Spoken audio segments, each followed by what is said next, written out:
Escape Engineers, 65 Fair Street, New Jersey, South River. This is the this is in specific detail what's wrong with the fire escape. The cantilever does not drop because the pulley wheel broke. Make sure the fire escape is balanced so that it drops 2 to 3 feet per second, stays down when it hits the ground.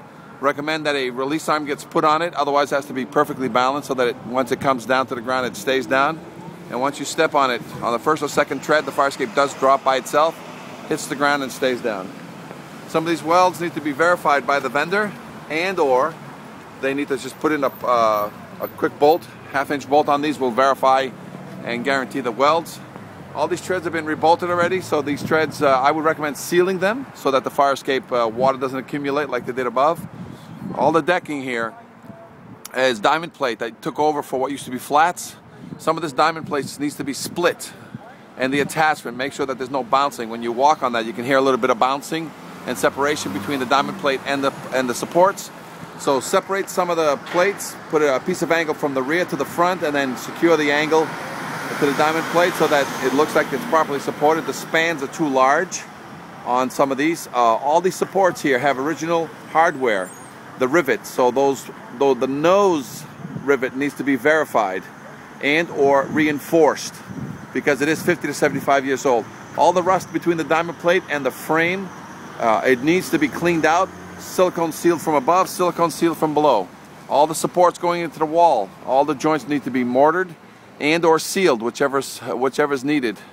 Some of it was inaccessible for us to view at the time. All the staircases, that entire staircase going up needs to be rebolted. I recommend, there's heavy rust accumulation on the ones up above, so all of those need to be taken out and replaced, and or the originals need to be put back but cleaned of any and all rust.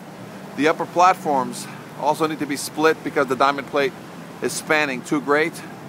All the original railings, as they tie back into the wall, just need to be secured because they're pretty tight, but they just need to be sealed.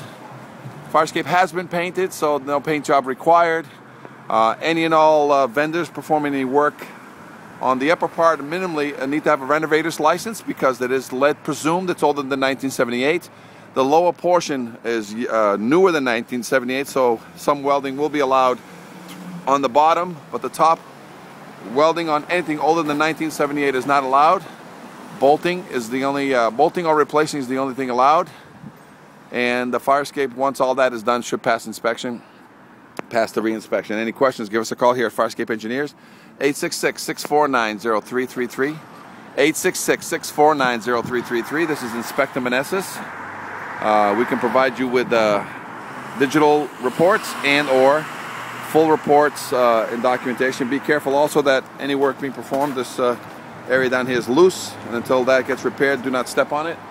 The fire escape has been tagged. There's a yellow tag in the window, and that is the complete report here on 65 Fair Street, South River, New Jersey. Inspector Meneses.